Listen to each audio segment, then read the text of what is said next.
नमस्कार बच्चों, मैं आशुतोष सिंह एक बार फिर से गुरुकुल के इस मंच से आपका जोरदार स्वागत करते हैं और आशा करते हैं कि आप लोग भी काफ़ी अच्छे होंगे।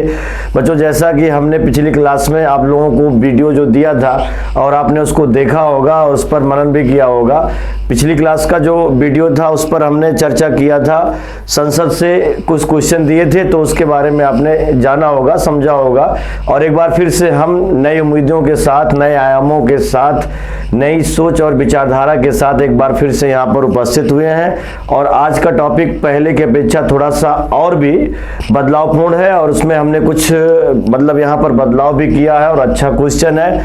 और इसका नाम है संविधान संशोधन विधेयक, कॉन्स्टिट्यूशनल अमेंडमेंट एक्ट बोलते हैं। और दूसरा जो ज्वाइंट सेशन है, तो इन दोनों के बारे में हम चर्चा करेंगे। तो संसद की जो चिपकी हुई चीजें हैं और वहां से हमने इसको ढूंढने का प्रयास किया है, अर्थात जिस पर बहुत ज़्यादा कंफ्यूजन होता है पार्लियामेंट के क्वेश्चन से को लेकर के, तो उस पर हम लगभग 20 क्वेश्चन यहाँ पर लेके आए हैं और आशा यही कर सकते हैं कि आपको समझाने में हम सफल होंगे। तो आइए हम लोग इस पर जो है चर्चा करते हैं। तो देखिए, पहला जो क्वेश्चन है उसको आप लोग पढ़ना शुरू कर दीजिए। और इसमें जो पहला क्वेश्चन दिया गया है वो इसमें पूछ रहा है कि निम्न में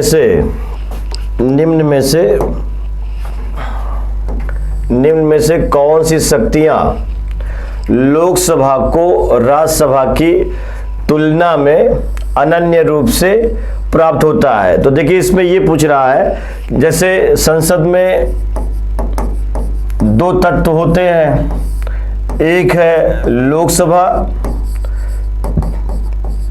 लोकसभा और दूसरा है राज्यसभा, जो कि राज्यसभा आर्टिकल 80 में है और लोकसभा जो आर्टिकल है वो 81 में है। अब इसमें ये क्वेश्चन पूछ रहा है कि निम्न में से कौन सी शक्तियां लोकसभा को राज्यसभा की अपेक्षा अनन्य रूप से प्राप्त होता है। अर्थात इस क्वेश्चन का जो निचोड़ है वो ये पूछ रहा है कि इस क्वेश्चन में ढूंढिए कि कहां पर लोकसभा राज्यसभा से ज्यादा मजबूत है।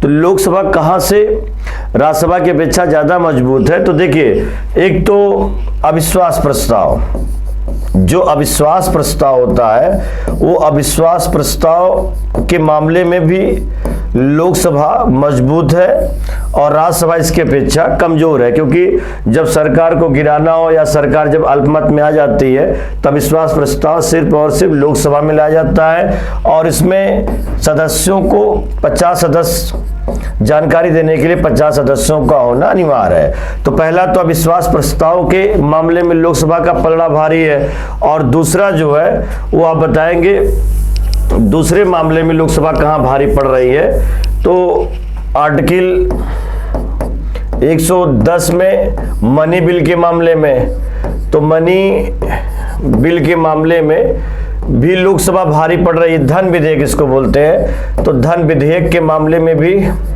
लोकसभा भारी पड़ रही है। तो धन विधेयक हो गया या फाइनेंशियल बिल हो गया, वित्त विधेयक हो गया, तो वित्त विधेयक में भी लोकसभा राज्यसभा की तुलना में ज्यादा मजबूत है। तो कहने का मतलब है कि जो लोकसभा है, इस क्वेश्चन के अकॉर्डिंग जब आप देखेंगे तो इसमें यही पूछ रहा है कि लोकसभा कहां पर ज्यादा मजबूत है और कहां पर राज्यसभा कमजोर है। तो देखिए, अविश्वास प्रस्ताव के मामले में भी लोकसभा मजबूत है, धन विधेयक के मामले में भी लोकसभा मजबूत है, वित्त विधेयक के मामले में भी लोकसभा मजबूत है। और इसके अतिरिक्त जैसे जो बजट होता है, तो बजट के मसले पर भी कहीं न कहीं जो बजट की प्रक्रिया होती है, आर्टिकल जो 112 में दिया गया है, 112 में, तो बजट भी लोकसभा में लाया जाता है। हालांकि जो बहस होता है वो राज्यसभा में भी होता है, लेकिन बजट के मामले में भी राज्यसभा की अपेक्षा लोकसभा को ज्यादा अधिकार दिया गया। तो इसी सिलसिले में आप इस क्वेश्चन को ढूंढने का प्रयास करेंगे। तो इसमें ये क्वेश्चन को ये ढूंढना, जैसा कि हमने पहले ही बता दिया है कि कहां पर लोकसभा भारी पड़ रही है।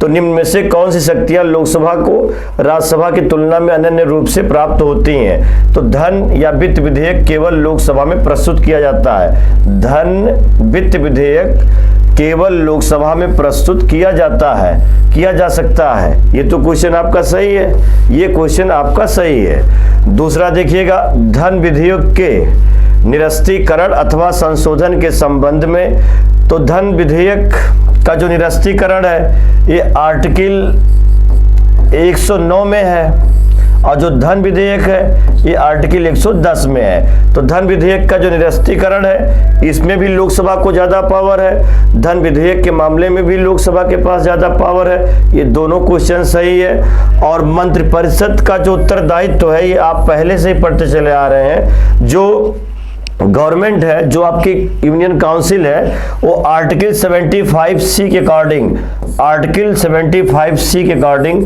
ये कलेक्टिव जो इसकी रिस्पॉन्सिबिलिटी है, जो सामूहिक उत्तरदायित्व है, ये किसके प्रति है? लोकसभा के प्रति है। तो ये भी आपका ऑप्शन सही है। मंत्रिपरिषद जो होती है आर्टिकल 75C के अकॉर्डिंग ये लोकसभा के प्रति जिम्मेदार होती है। तो धन विधेयक लोकसभा में लाया जाएगा, बिल्कुल सही। 110 में धन विधेयक का जो निरस्तीकरण होगा या संशोधन होगा वो 109 में होगा, ये भी लोकसभा में होगा। और जो मंत्रिपरिषद है सामूहिक रूप से 75C के तहत वो इसके प्रति जिम्मेदार है, ये भी सही है। और अखिल भारतीय सेवाओं के सृजन के संबंध में, तो देखिए अखिल भारतीय सेवाओं के पदों को अगर सृजित करना होता है, तो अखिल भारतीय सेवाओं के पदों को अगर सृजित करना हो गया तो वो जो सृजन है वो आर्टिकल 312 में है। तो 312 में ये जो अखिल भारतीय सेवाओं का ऑल इंडिया सर्विस जो है, अखिल भारतीय सेवाओं के पदों को अगर सृजित करना होता है तो फिर ये जो विधेयक होता है ऑल इंडिया सर्विस के लिए, ये बिल राज्यसभा में लाया जाता है। इस मामले में राज्यसभा के पास ज्यादा अधिकार है। तो राज्यसभा को दो मामले में अनन्य अधिकार है, एक 312 है ऑल इंडिया सर्विस के लिए, और एक जो है 249 में राज्य सूची के विषय में कानून बनाने के लिए। तो ये राज्यसभा को अधिकार दिया गया है। तो इसका मतलब है ये गलत है, चौथा गलत है, और पहला सही है, दूसरा सही है, और तीसरा सही है। ये 110 में लाएगा लोकसभा में, ये 109 में आर्टिकल में लोकसभा में लाया जाएगा। और मंत्रिपरिषद आर्टिकल 75C के अनुसार सामूहिक रूप से लोकसभा के प्रति जिम्मेदार है। ऑल इंडिया सर्विस जो है ये 312 में है, लेकिन ये राज्यसभा से है, इसका लोकसभा से कोई लेना देना नहीं है। तो इसका मतलब है कि पहला सही है, दूसरा सही है, तीसरा सही है, चौथा गलत है, चौथा आपका गलत है। तो इसमें क्या पूछ रहा है कि कौन सी शक्तियां लोकसभा को राज्यसभा की अपेक्षा तो अनन्य अधिकार प्राप्त होता है? तो पहले में भी प्राप्त हो रहा है, दूसरे में भी हो रहा है, तीसरे में हो रहा है, चौथे में नहीं हो रहा है। तो पहला, दूसरा और तीसरा ये आपका सेकंड ऑप्शन सही हो जाएगा, सेकंड ऑप्शन सही होगा। अब आइए हम लोग नेक्स्ट क्वेश्चन पर चर्चा करते हैं। बढ़िया क्वेश्चन है और बिल्कुल कॉन्सेप्ट पर है। और देखिए इसको, संविधान की विषय सूचियों में, संविधान की विषय सूचियों में दिए गए विषयों के अतिरिक्त विषयों पर कानून बना सकता है। तो इसमें ये कह रहा है कि जो विषय हैं, जैसे विषय जो होते हैं वो 3 आधार पर बांटे गए हैं। जो मैटर्स है वो 3 आधार पर बांटे गए। पहला यूनियन लिस्ट है, पहला जो आपका है यूनियन लिस्ट, जिसको आप लोग संघ सूची कहते हैं, संघ सूची। दूसरा स्टेट लिस्ट, जिसको हम लोग राज्य सूची कहते हैं, राज्य सूची कहते हैं। और तीसरा जो है कंकरेंट लिस्ट, समवर्ती सूची कहते हैं, समवर्ती सूची।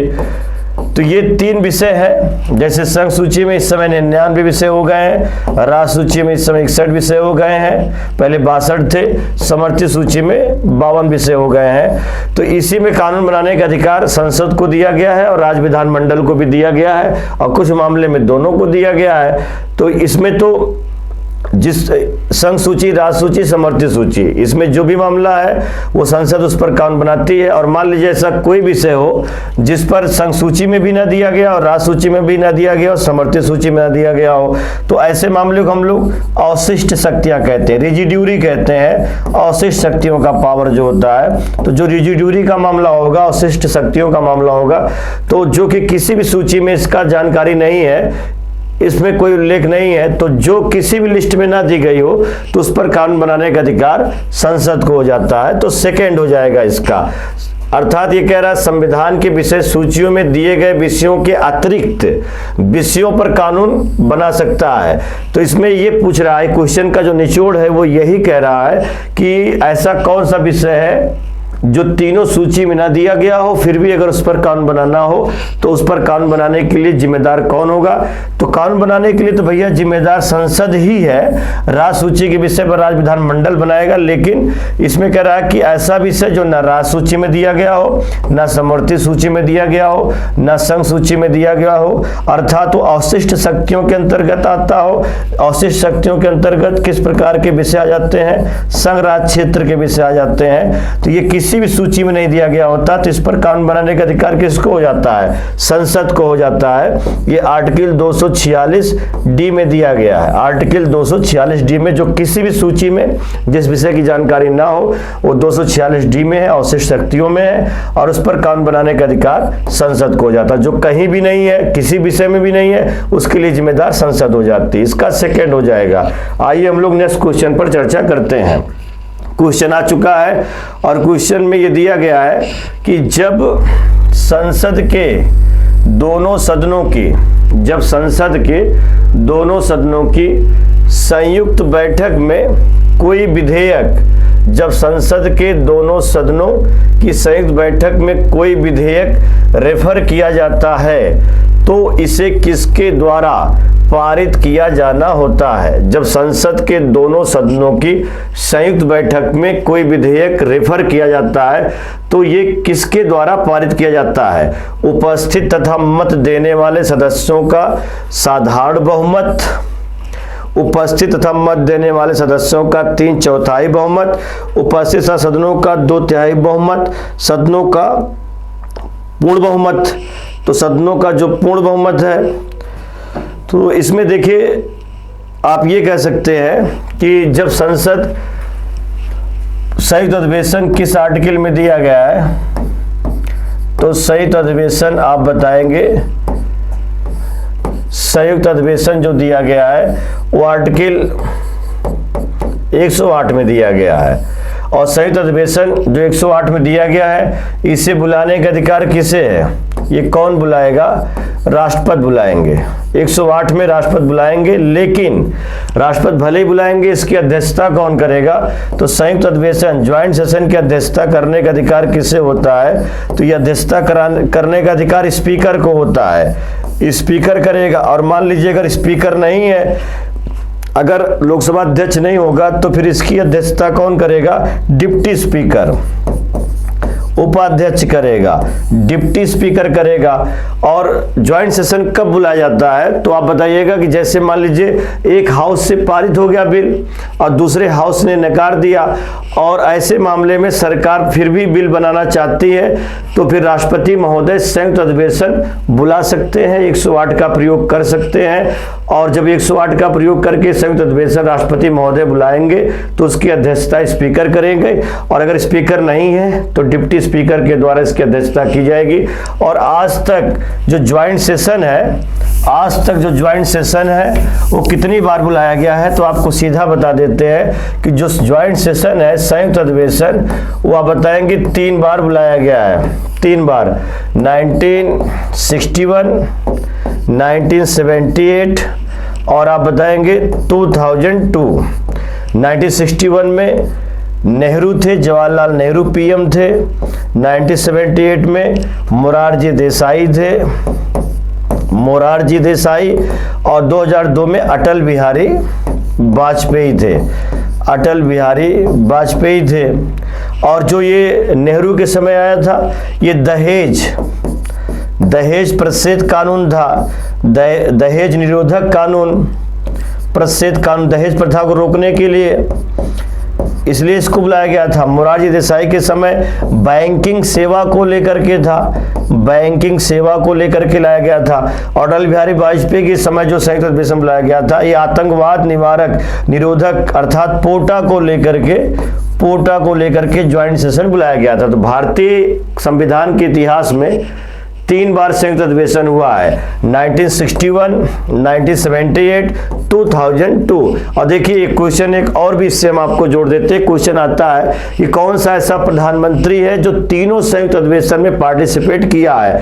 तो एक मात्र प्रधानमंत्री अटल बिहारी वाजपेयी हैं जो तीनों संयुक्त अधिवेशन में पार्टिसिपेट किए थे।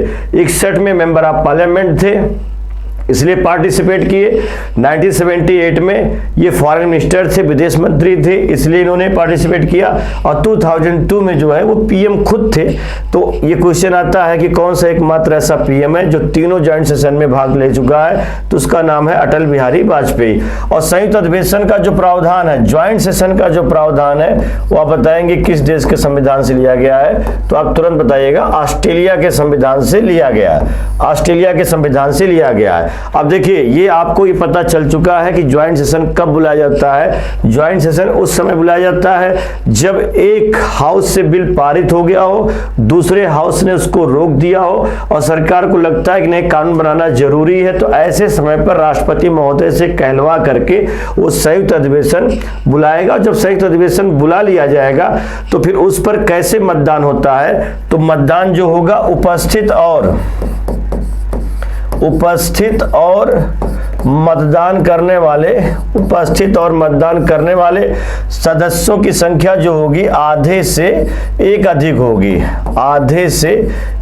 अधिक होगी। इसमें 2/3 बहुमत की जरूरत नहीं है, इसमें कुल सदस्यों के पूर्ण बहुमत की भी जरूरत नहीं होगी। मतलब तत्कालीन सदस्यों के 50% प्लस 1 सदस्य, उपस्थित और मतदान करने वाले जितने भी सदस्य हैं उनका आधे से एक अधिक। तो इसमें यही कह रहा है कि जब संसद के दोनों सदनों की संयुक्त बैठक में कोई विधेयक रेफर किया जाता है तो ये किसके द्वारा पारित किया जाना अनिवार्य है, तो आप बताइएगा उपस्थित तथा मत देने वाले सदस्यों का आधे से एक अधिक। तो आधे से एक अधिक अगर है मौके पर तो उसको साधारण बहुमत कह दिया जाएगा।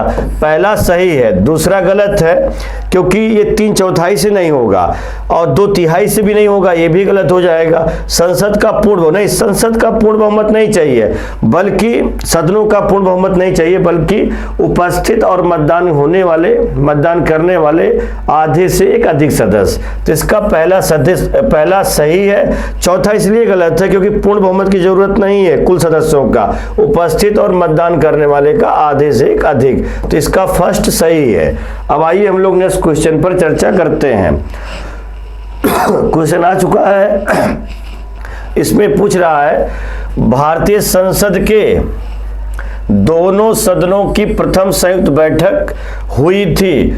तो प्रथम संयुक्त बैठक भैया कब हुई थी, तो प्रथम बैठक जो हुई थी 1961 को हुई थी। पंडित जवाहरलाल नेहरू पीएम थे। और क्यों हुई थी, तो दहेज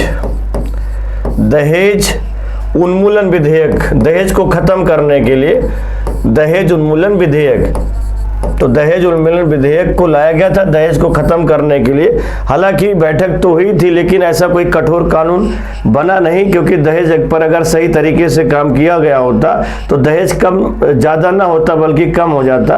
तो 1961 में दहेज उन्मूलन विधेयक लाया गया था, तो इसी को लेकर के पहला संयुक्त अधिवेशन बुलाया गया था।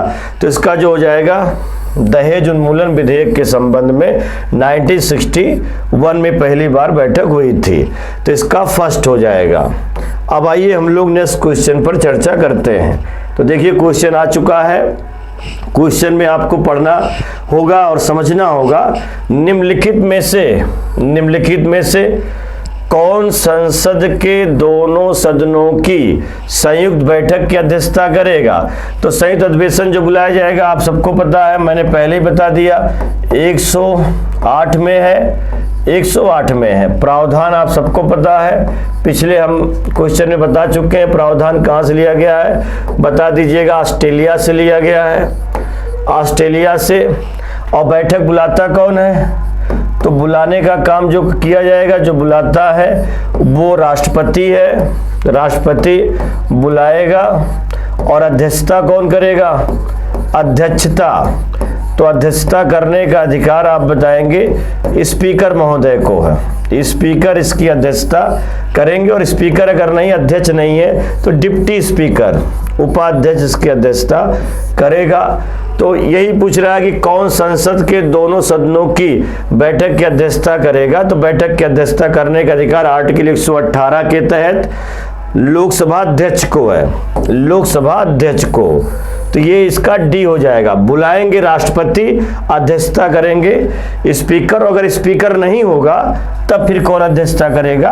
उपाध्यक्ष। तो इसका डी हो जाएगा। 108 में है ये प्रावधान।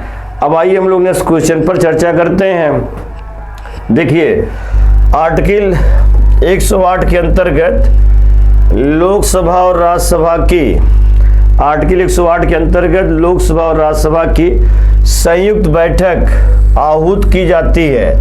लोकसभा और राज्यसभा की संयुक्त बैठक आहूत की जाती है राज्यसभा के सभापति द्वारा, लोकसभा के अध्यक्ष द्वारा, प्रधानमंत्री के द्वारा, राष्ट्रपति के द्वारा। तो संयुक्त बैठक हम आपको बताते चले आ रहे हैं 108 में है, ऑस्ट्रेलिया से प्रभावित है। और संयुक्त अधिवेशन तब बुलाया जाएगा जब एक हाउस में पारित हो जाए, दूसरे हाउस में वो फाइनल ना हो पाए। तो आहूत का मतलब होता है बुलाना। तो बुलाने का अधिकार किसे है? बुलाने का अधिकार जो है वो आप बताएंगे राष्ट्रपति को है, राष्ट्रपति को है। तो राष्ट्रपति बुलाएंगे, राष्ट्रपति बुलाएंगे, और अध्यक्षता करने का अधिकार स्पीकर को है। तो स्पीकर अध्यक्षता करेगा, स्पीकर जो है अध्यक्षता करता है, और बुलाता कौन है? बुलाने का काम कौन करेगा? राष्ट्रपति करेगा 108 के तहत। इसका डी हो जाएगा। अध्यक्षता 118 में दिया गया, तो आर्टिकल 118 के तहत राष्ट्रपति महोदय इस बुलाते हैं, नहीं 108 के तहत बुलाते हैं, 118 के तहत अध्यक्षता की जाती है। इसका डी हो जाएगा। बुलाने का अधिकार राष्ट्रपति को है। अब हम लोग नए क्वेश्चन पर चर्चा करते हैं। संसद के दोनों सदनों का संयुक्त अधिवेशन आयोजित है। संसद के दोनों सदनों का संयुक्त अधिवेशन आयोजित होता है। भारत के राष्ट्रपति के निर्वाचन के लिए नहीं, निर्वाचन के लिए संयुक्त अधिवेशन की जरूरत नहीं है। भारत के उपराष्ट्रपति के निर्वाचन के लिए, इसके लिए भी जरूरत नहीं संयुक्त अधिवेशन। संविधान में संशोधन से संबंधित विधेयक को पारित करने के लिए नहीं। संविधान संशोधन विधेयक, ध्यान रखने वाली बात क्या है? संविधान संशोधन विधेयक। तो संविधान संशोधन विधेयक जो है, विधेयक ये अलग अलग पारित किया जाता है। संविधान संशोधन विधेयक ये अलग अलग पारित किया जाएगा। राज्यसभा में अलग लाया जाएगा, लोकसभा में अलग लाया जाएगा। और राज्यसभा में जब लाया जाएगा तो इसमें उपस्थित और मतदान करने वाले 2/3 सदस्य होंगे, 2/3। इसको हम लोग विशेष बहुमत से पारित कराएंगे। ये जिसमें 2/3 सदस्य होते हैं उसको हम लोग क्या कहते हैं? विशेष बहुमत कहते हैं। स्पेशल मेजोरिटी से पारित होगा, स्पेशल मेजोरिटी से पारित कराएंगे। और लोकसभा में भी स्पेशल मेजोरिटी चलेगा, विशेष बहुमत चलेगा। इसमें भी उपस्थित और मतदान करने वाले 2/3 सदस्य होंगे। तो हमेशा याद रखिएगा, जो कॉन्स्टिट्यूशनल अमेंडमेंट एक्ट है ये ज्वाइंट सेशन के लिए नहीं है, इसका ज्वाइंट सेशन से कोई लेना देना नहीं है। ये राज्यसभा का अलग होगा, लोकसभा का अलग होगा, दोनों अलग अलग पारित करवाएंगे और दोनों में 2/3 बहुमत की जरूरत होती है। और संविधान संशोधन विधेयक और धन विधेयक, संविधान संशोधन विधेयक और धन विधेयक, ये दो ऐसे विधेयक हैं जिस पर संयुक्त अधिवेशन नहीं बुलाया जाएगा। क्वेश्चन आता बहुत इंपॉर्टेंट है। अगर आपसे पूछा जाए कि कौन सा ऐसा बिल है, कौन सा ऐसा विधेयक है जो संयुक्त अधिवेशन उस पर नहीं बुलाया जाएगा, तो पहला है कॉन्स्टिट्यूशनल अमेंडमेंट एक्ट और दूसरा है मनी बिल, मतलब धन विधेयक, संविधान संशोधन विधेयक। इस दोनों ऐसे विधेयक हैं जिस पर संयुक्त अधिवेशन बुलाने की जरूरत नहीं है। और अगर ये संविधान संशोधन विधेयक आएगा तो राज्यसभा में अलग आएगा, लोकसभा में अलग आएगा। धन विधेयक जो लाया जाएगा वो लोकसभा में लाया जाएगा, लेकिन जो संविधान संशोधन विधेयक है उस पर विशेष बहुमत लगेगा 2/3 राज्यसभा का, लोकसभा का 2/3। धन विधेयक में साधारण बहुमत चलेगा। तो देखिए इसका जो हो जाएगा, संसद के दोनों सदनों का संयुक्त अधिवेशन आयोजित होता है राष्ट्रपति के निर्वाचन के लिए, गलत है। भारत के उपराष्ट्रपति के निर्वाचन के लिए, ये भी गलत है। संविधान संशोधन से संबंधित विधेयक को पारित करने के लिए संविधान संशोधन विधेयक पर संयुक्त अधिवेशन नहीं बुलाया जाएगा, ये भी गलत है। तीनों गलत हो जाएगा। एक ऐसे विधेयक पर विचार करने के लिए और उसे पारित करने के लिए जिस पर दोनों सदनों में मतभेद हो, बिल्कुल सही है। संयुक्त अधिवेशन हमेशा याद रखिएगा, संयुक्त अधिवेशन वहां पर लाया जाता है जहां पर एक हाउस में पारित कर दिया जाए और दूसरे हाउस में विधेयक में विरोध हो जाए या रोक दिया जाए। जब एक को एक रोकेगा, एक जगह से पारित होगा, जब दूसरा रोकेगा तब ज्वाइंट सेशन बुलाया जाएगा, अन्यथा ज्वाइंट सेशन बुलाने की जरूरत नहीं है। तो किन परिस्थितियों में ज्वाइंट सेशन बुलाया जाता है, तो आप बताइएगा। अगर एक हाउस में पारित हो गया हो, दूसरे हाउस में रुक गया हो या वापस नहीं किया गया हो, तो ऐसे समय पर संयुक्त अधिवेशन बुलाने का अधिकार हमारे संविधान में दिया गया है। और संयुक्त अधिवेशन जो बुलाया जाता है आर्टिकल 108 में, ये प्रावधान ऑस्ट्रेलिया के संविधान से लिया गया है। बुलाने का अधिकार जो होगा राष्ट्रपति को होगा, अध्यक्षता करने का अधिकार स्पीकर को होगा। स्पीकर यदि नहीं है तो डिप्टी स्पीकर जो है उसकी अध्यक्षता करते हैं। तो इसका डी हो जाएगा। ये सिर्फ चौथा सही है, पहला गलत, दूसरा गलत, तीसरा गलत है, क्योंकि इस पर संयुक्त अधिवेशन की जरूरत नहीं, चौथे में है। तो ओनली 4 ऑप्शन आपका सही है, केवल डी सही है भाई, बाकी और सब कुछ गलत है। तो चौथा आंसर सही है। अब आइए हम लोग नेक्स्ट क्वेश्चन पर चर्चा करते हैं। क्वेश्चन आ चुका है, अच्छा क्वेश्चन है। निम्नलिखित में से कौन सा शब्द भारत के संविधान में नहीं है? इसमें आपको ऐसा वर्ड ढूंढना है जो संविधान में है ही नहीं। तो वार्षिक वित्तीय विवरण, जो एनुअल फाइनेंशियल स्टेटमेंट है, वार्षिक वित्तीय विवरण, इसकी चर्चा है आर्टिकल 112 में है। ये तो इसकी चर्चा हमारे संविधान में है। विनियोग विधेयक, इसकी भी चर्चा हमारे संविधान में है। विनियोग विधेयक जो दिया गया है, जो एप्रोप्रिएशन बिल है, तो एप्रोप्रिएशन जो बिल है ये आर्टिकल 114 में दिया गया है, इसकी भी जानकारी है। और बजट की कोई जानकारी नहीं है, ये गैर संवैधानिक वर्ड है। भारत की संचित नीति है, इसकी चर्चा। कंसोलिडेटेड फंड ऑफ इंडिया, तो कंसोलिडेटेड फंड ऑफ इंडिया की चर्चा जो है ये आर्टिकल नंबर 266 में है। तो देखिए क्वेश्चन जो पूछ रहा है कि कौन सा ऐसा वर्ड है या कौन सी ऐसी शब्दावली है जो हमारे संविधान में है ही नहीं। तो हमारे संविधान में कौन सा शब्द नहीं लिखा गया, ढूंढिए इसमें। तो वार्षिक वित्तीय विवरण तो है 112 में, विनियोग विधेयक 114 में है, दोनों है ये। संचित निधि भी है 266 में। बजट नहीं है, बजट गैर संवैधानिक भाषा है। हमेशा याद रखिएगा, जो बजट शब्द है तो बजट शब्द का प्रयोग हमारे संविधान में नहीं लिया गया। बजट को हम लोग आमतौर पर वार्षिक वित्तीय विवरण के नाम से जानते हैं। तो जो वित्तीय वर्ष है, जो हमारा वित्तीय वर्ष है, तो वित्तीय वर्ष 1 अप्रैल से अगले 31 मार्च तक मान्य होता है। 1 अप्रैल से 31 मार्च तक मान्य होता है। तो वित्तीय विवरण है, लेकिन बजट की चर्चा हमारे संविधान में नहीं है। बजट शब्द का उल्लेख नहीं है। बजट को हम लोग वार्षिक वित्तीय विवरण के नाम से जानते हैं। तो इसमें क्वेश्चन यही पूछ रहा है कौन सा वर्ड नहीं है, तो आप बताइएगा बजट हमारे संविधान में नहीं लिखा गया, इसका थर्ड हो जाएगा। आइए हम लोग नेक्स्ट क्वेश्चन पर चर्चा करते हैं। देखिए क्वेश्चन आ चुका है, लेखानुदान बना है vote on account is meant for, अर्थात लेखानुदान क्यों बना है?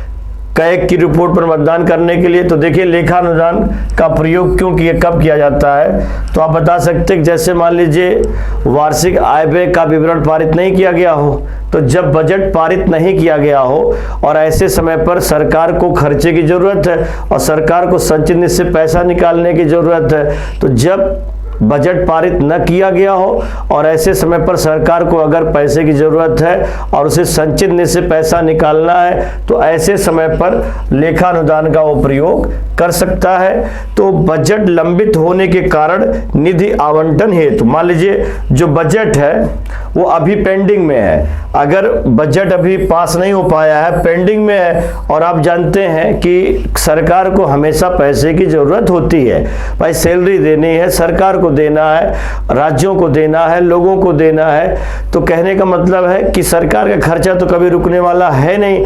और पता चला कि अभी बजट पारित नहीं हो पाया है, पेंडिंग में चल रहा, वो पास नहीं हो पाया है, तो फिर ऐसे समय पर लेखानुदान का प्रयोग करके और भारत की संचित निधि से इंडियन गवर्नमेंट पैसा निकाल सकती है। तो अगर आपसे पूछा जाए कि लेखानुदान का प्रयोग या विनियोग विधेयक का प्रयोग किस समय किया जाता है, तो आप बताइएगा कि जब बजट पारित ना हुआ हो, पेंडिंग में हो, पास आउट ना हुआ हो, तो ऐसे समय पर अगर भारत की संचित निधि से इंडियन गवर्नमेंट को पैसा निकालना है तो फिर वो लेखानुदान का प्रयोग करके भारत की संचित निधि से हमारी सरकार पैसा निकाल सकती है, क्योंकि 24 घंटे हमारे सरकार को जरूरत होती है। भारत बहुत बड़ा देश है, राज्यों का समूह है, बहुत सारी परिस्थितियां होती हैं, भौगोलिक है, मैदानी है, पठारी है, तमाम जातियां हैं, तमाम सारी आवश्यकताएं हैं। तो फिर ऐसे समय पर मान लीजिए बजट नहीं पास हो पाया है, फिर भी पैसे की जरूरत है, तो फिर लेखानुदान का प्रयोग करके और भारत संचित निधि से पैसा निकाल लिया जाएगा।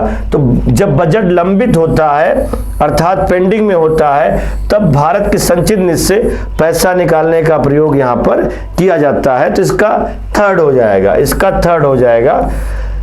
अब आइए हम लोग नेक्स्ट क्वेश्चन पर चर्चा करते हैं।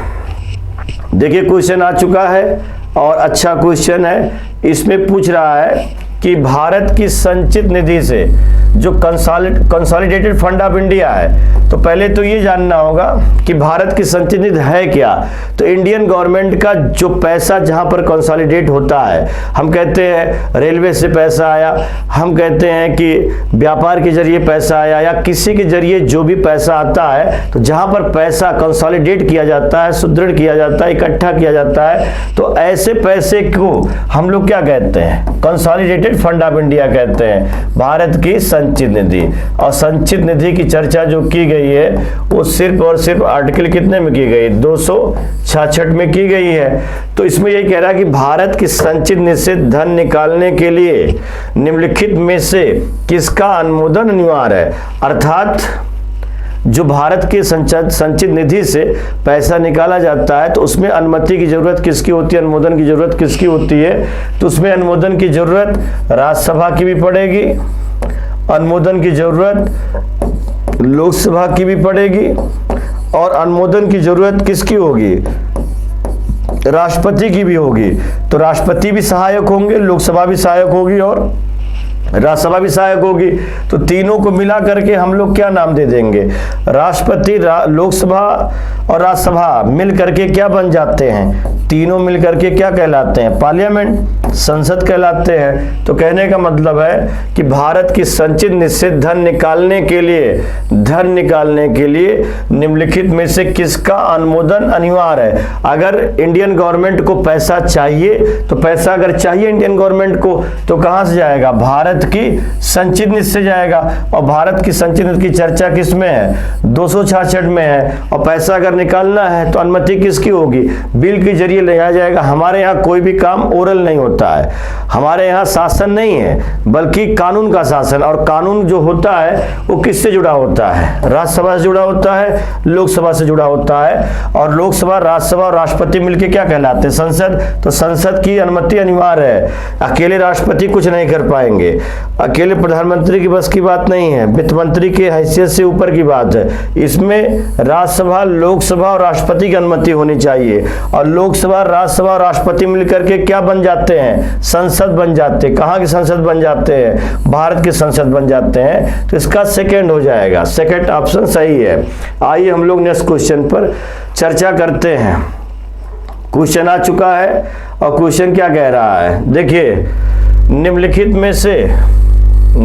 में से कौन सा एक खर्चा कौन सा एक व्यय है? तो कौन सा एक व्यय है जो भारत की निम्नलिखित में से कौन सा व्यय भारत की संचित निधि पर भारित नहीं है? भारत की संचित निधि पर भारित नहीं है। अर्थात इसमें हमको और आपको ये ढूंढना है कि इसमें से कौन सा ऐसा खर्चा है जो भारत की संचित निधि से जुड़ा हुआ नहीं है। तो भारत के मुख्य न्यायाधीश के वेतन भत्ते, तो भारत के मुख्य न्यायाधीश के जो वेतन भत्ते हैं वो आर्टिकल 125 में दिए गए हैं, और आर्टिकल 125 में जो दिया गया वो कहा गया है कि इन सबको जो वेतन भत्ता मिलता है। तो मुख्य न्यायाधीश का वेतन भत्ता कितना है? भारत के मुख्य न्यायाधीश का जो वेतन है करंट में जो चल रहा है, मुख्य न्यायाधीश का जो वेतन है 2,80,000 है, 2,80,000 है और 2,80,000 है। और अन्य न्यायाधीश का जो वेतन भत्ता है, तो अन्य न्यायाधीश का जो वेतन भत्ता है वो अन्य न्यायाधीश का वेतन भत्ता 2,50,000 है, 2,50,000 है। और ये सब वेतन भत्ता कहाँ जाता है? ये सब वेतन भत्ता consolidated fund of India, Bharat की संचित निधि से जाएगा, भारत की संचित निधि से जाता है। तो पहला तो सही है, पहला तो सही है। भारत के नियंत्रक मालिका परीक्षक का वेतन भत्ता, भारत के नियंत्रक मालिका परीक्षक का जो वेतन भत्ता होता है 2,50,000, ये भी भारत की संचित निधि से जाता है, ये भी सही है। भारत के प्रधानमंत्री के वेतन भत्ते, तो हमेशा याद रखिएगा जो भारत का प्रधानमंत्री है वो प्रधानमंत्री के रूप में वेतन भत्ता नहीं पाता है।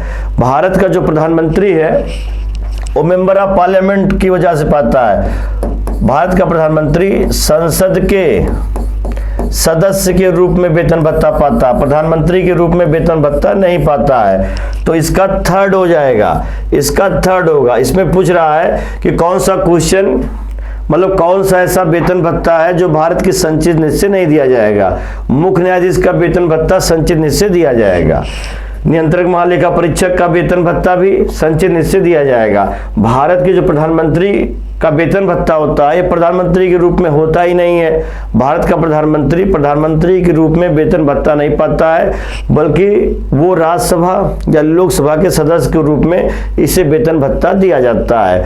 तो इसलिए आप ये कह सकते हैं कि मेंबर ऑफ पार्लियामेंट की हैसियत से वहाँ पर ये वेतन भत्ता लेता है, प्रधानमंत्री के रूप में वेतन भत्ता नहीं लेता है, इसलिए भारत के संचित निधि से वेतन भत्ता नहीं जाएगा। तो इसका जो हो जाएगा थर्ड, इसका थर्ड हो जाएगा। अब आइए हम लोग नेक्स्ट क्वेश्चन पर चर्चा करते हैं। क्वेश्चन आ चुका है, अच्छा क्वेश्चन है। निम्नलिखित में से कौन सा एक भारत की संचित निधि से लिया जाने वाला अनिवार्य व्यय भार नहीं है? ये भी पिछले क्वेश्चन का रिपीटेड क्वेश्चन आप कह सकते हैं एक तरीके से। तो निम्नलिखित में से कौन सा एक खर्चा भारत की संचित निधि पर भारित नहीं है? इसमें यही पूछ रहा है कि जो जिसका इसमें वेतन भत्ता है या जो भी पैसा जाता है, कौन ये भारत की संचित निधि पर व्यय भारित नहीं है? वह ऋण जो भारत सरकार को चुकाने हैं। तो जो विदेशी कर्जा है भारत के पास, और कर्जा अगर भारत सरकार देगी तो कहाँ से देगी? संचित निधि से देगी, ये तो सही है। भारत के निर्वाचन आयोग के सदस्यों के वेतन और पेंशन नहीं, जो भारत के निर्वाचन आयोग के सदस्य हैं इनके पेंशन जो जाते हैं वो भारत की संचित निधि से नहीं जाएंगे, इनके वेतन और भत्ते जो होंगे वो संचित निधि से नहीं जाएंगे। तो इनके तो अलग से इनका प्रावधान दिया गया है 114C में। इनके निर्वाचन आयोग के सदस्यों और वेतन का जो प्रावधान है ये अलग से है, 114C में है, ये 266 में इसका कोई लेना देना नहीं है। तो भारत सरकार जो पैसा विदेशी ऋण में जाएगा वो तो है ये संचित निधि में। निर्वाचन आयोग के सदस्यों के वेतन भत्ते भारत की संचित निधि पर भारित नहीं होते हैं, इनका प्रावधान अलग से 114C में है। तो ये गलत हो जाएगा। उच्च न्यायालय के न्यायाधीशों को दी जाने वाली पेंशन ये तो भारत की संचित निधि पर भारित है। राज्यसभा के उपाध्यक्ष के वेतन भत्ते ये भी भारित है। तो इसका सेकंड ऑप्शन सही है, इसका सेकंड ऑप्शन सही है। पहला गलत, तीसरा गलत है, चौथा गलत है, ये सही है। निर्वाचन आयोग के सदस्यों के वेतन भत्ते जो हैं वो भारत की संचित निधि पर भारित नहीं है, सेकंड हो जाएगा। अब आइए हम लोग नेक्स्ट क्वेश्चन पर चर्चा करते हैं। क्वेश्चन आ चुका है, अच्छा क्वेश्चन है, बढ़िया क्वेश्चन है, इसको धैर्य पूर्वक आपको समझना होगा। क्वेश्चन बिल्कुल कॉन्सेप्ट पर है। देखिए कह रहा है कि संसद अंतर्राष्ट्रीय संधियों को भारत के किसी भाग अथवा संपूर्ण भारत में लागू करने के लिए कोई भी कानून बना सकती है। तो जो पार्लियामेंट है, जैसे जो संसद है, तो संसद अंतर्राष्ट्रीय मामले के लिए जिम्मेदार होती है और संसद अंतर्राष्ट्रीय संधियां जो करती है तो अंतर्राष्ट्रीय संधियां जो संसद करेगी वो 253 में करेगी, 253 में करेगी, आर्टिकल 253 में किया जाएगा। तो इसमें सभी राज्यों की सहमति से गलत है, खुद सेंट्रल गवर्नमेंट अकेले जिम्मेदार है। बहुसंख्यक राज्यों की सहमति से ये भी गलत, सभी राज्यों की सहमति से ये भी गलत, संबंधित राज्यों की सहमति से ये भी गलत, बिना किसी राज्य की सहमति से ये सही है। तो आप ये कह सकते हैं कि जो अंतरराष्ट्रीय समझौते करने का अधिकार है, मामला राष्ट्रीय स्तर का नहीं है, इंटरनेशनल मैटर है, और इंटरनेशनल मैटर में सेंट्रल गवर्नमेंट आ रहा है। और सेंट्रल गवर्नमेंट की सबसे बड़ी संस्था कौन है?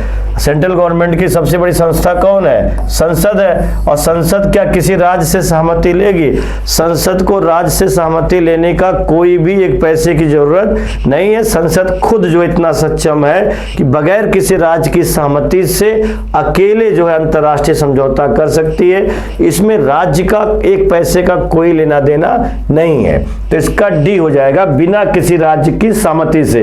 तो जब संसद बिना किसी राज्य की सहमति से अंतर्राष्ट्रीय संधियां या समझौते या कोई भी मसले हल करते हैं तो किस आर्टिकल में दिए गए हैं? 253। तो जब भी अंतर्राष्ट्रीय स्तर का मामला आ जाए तो उसमें किसी राज्य की सहमति की जरूरत नहीं है, या एक से अधिक राज्यों की भी सहमति की जरूरत नहीं है। अकेले संघ हमारा सक्षम है, संसद हमारी सक्षम है, संविधान हमारा सक्षम है, प्रधानमंत्री हमारा सक्षम है, वो आसानी से अंतर्राष्ट्रीय मामले को हल कर सकता है। इसमें राज्य का कोई लेना देना नहीं है, क्योंकि भारत राज्यों का संघ है। संघ रहेगा तभी राज्य रहेगा, अगर संघ नहीं है तो राज्य का इससे कोई लेना देना नहीं है। इसका डी हो जाएगा।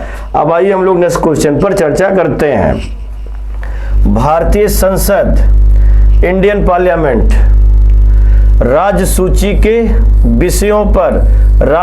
विषयों पर विधायन नहीं कर सकता, कानून नहीं बना सकता जब तक, ये कह रहा है, ये क्वेश्चन कह रहा है कि भारतीय संसद राज्य सूची के विषयों पर कानून नहीं बना सकता है जब तक राष्ट्रपति उसे ऐसा करने का निर्देश ना दे। राष्ट्रपति को निर्देश की इसमें जरूरत तो नहीं होती है। राज्यसभा प्रस्ताव पारित करे कि ऐसा करना राष्ट्रीय हित में आवश्यक है, ये सही है।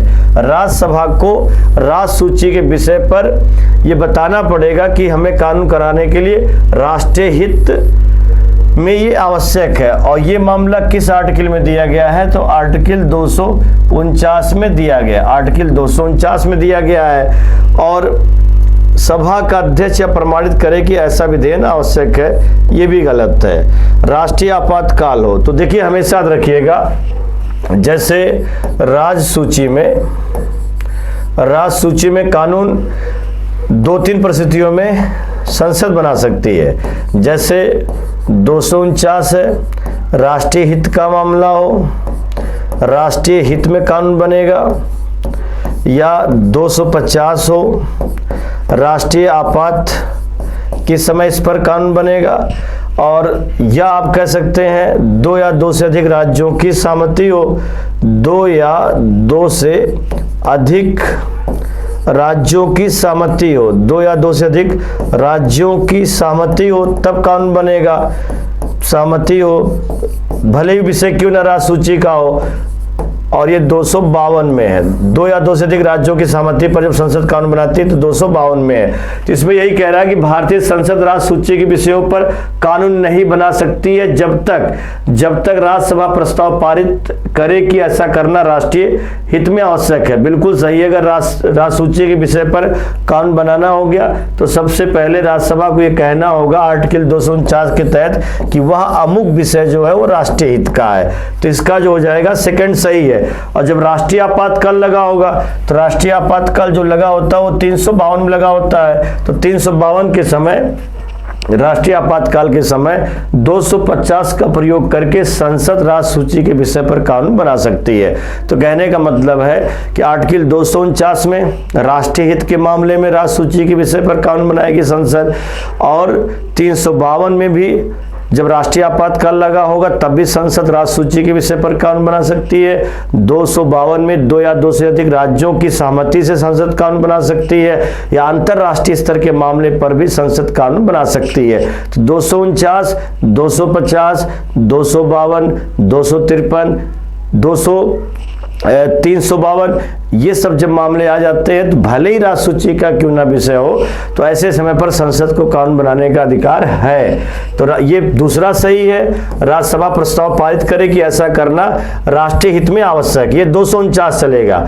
जब तक राज्य सूची के विषय पर, जिस विषय पर कानून बनाना है, जब तक राष्ट्रीय हित का नहीं घोषित करेंगे तब तक उस पर कानून बनने वाला नहीं है। दूसरा सही है। तीसरा गलत है, राज्यसभा का अध्यक्ष प्रमाणित करे कि ऐसा कानून आवश्यक, ऐसा नहीं है, उसे बताना पड़ेगा कि राष्ट्रीय हित में। हाँ, राष्ट्रीय आपातकाल अगर 352 लगा हुआ है तो 352 में अगर राष्ट्रीय आपातकाल लगा हुआ तो राज्य सूची के विषय पर राज्य विधानमंडल कानून नहीं बनाएगी। ऐसे समय पर कानून बनाने का अधिकार किसको हो जाएगा? इंडियन पार्लियामेंट को हो जाएगा। तो आप चौथा सही कह सकते हैं, दूसरा सही कह सकते हैं। दूसरा और चौथा, दूसरा और चौथा, दूसरा और चौथा का मतलब डी ऑप्शन आपका सही है। डी ऑप्शन सही है।